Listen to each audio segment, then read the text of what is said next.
In the course of our inquiry, we find many infringements and violations of the foregoing rights, which from an ardent desire that harmony and mutual intercourse of affection and interest may be restored,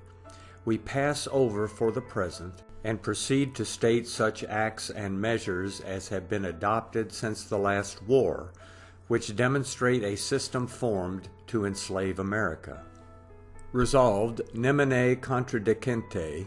that the following acts of Parliament are infringements and violations of the rights of the colonists, and that the repeal of them is essentially necessary in order to restore harmony between Great Britain and the American colonies, specifically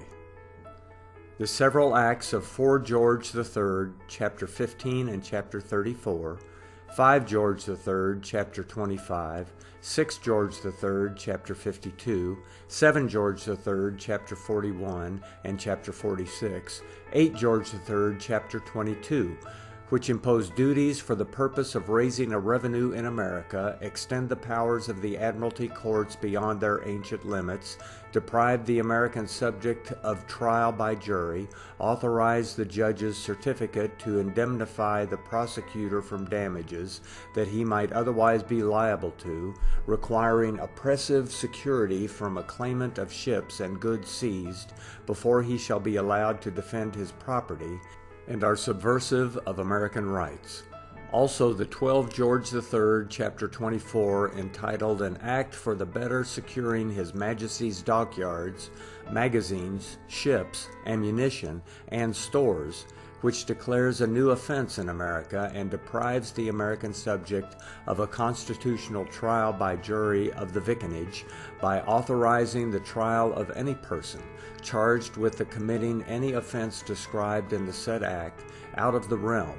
to be indicted and tried for the same in any shire or county within the realm.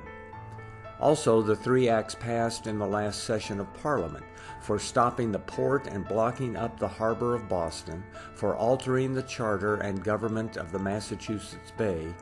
and that which is entitled An Act for the Better Administration of Justice, etc.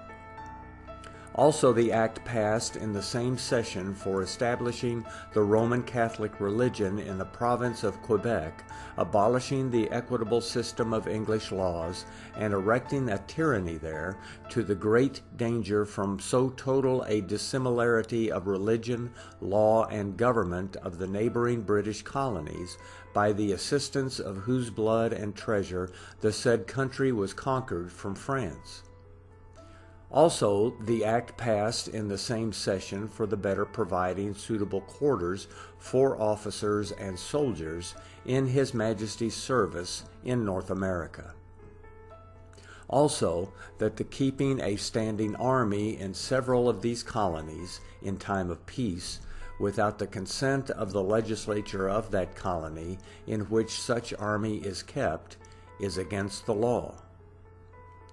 To these grievous acts and measures Americans cannot submit,